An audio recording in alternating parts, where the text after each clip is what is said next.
रणनीती न्यूज चॅनलला आजच सबस्क्राइब करा आणि रहा अपडेट। वॉर रूम वरून महायुतीत सत्ता संघर्ष, राज्य सरकारमध्ये चाललंय तरी काय?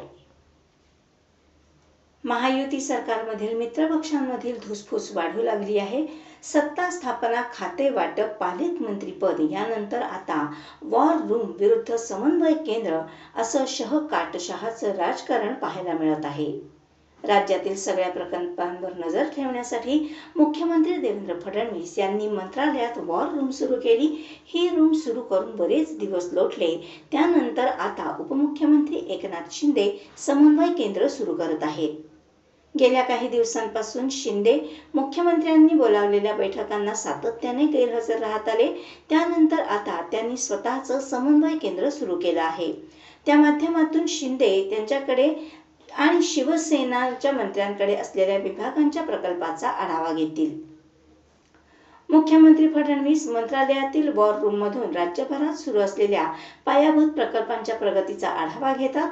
विविध मंत्रालयांच्या अखत्यारीत येणाऱ्या प्रकल्पांच्या प्रगतीवर लक्ष ठेवण्यासाठी फडणवीसांनी वॉर रूम सुरू केली आहे। यानंतर आता उपमुख्यमंत्री शिंदे नगरविकास, म्हाडा, SRS सह अन्य विभागांकडून राबवण्यात येणाऱ्या प्रकल्पांचा आढावा घेण्यासाठी समन्वय केंद्राची उभारणी करत आहेत। दुसरे उपमुख्यमंत्री अजित पवार यांनी प्रकल्पांवर देखरेख ठेवण्यासाठी प्रोजेक्ट मॉनिटरिंग युनिट स्थापन केलेलं आहे। राष्ट्रवादी काँग्रेसच्या मंत्र्यांकडे असलेल्या विभागांच्या प्रकल्पांचा आढावा या युनिटच्या माध्यमातून घेतला जातो। त्यामुळे आता मुख्यमंत्री आणि 2 उपमुख्यमंत्री विविध प्रकल्पांवर स्वतंत्रपणे देखरेख ठेवत असल्याचं दिसून येत आहे। उपमुख्यमंत्री शिंदे यांच्याकडे नगरविकास, गृहनिर्माण मंत्रालयांची जबाबदारी आहे।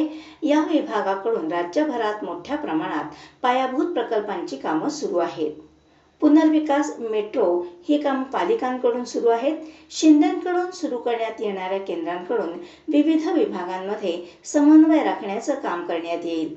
हे केंद्र विविध प्रकल्पांच्या प्रगतीवर लक्ष ठेवेल। प्रकल्प गतिमान करण्याचं काम केंद्राच्या माध्यमातून केलं जाईल।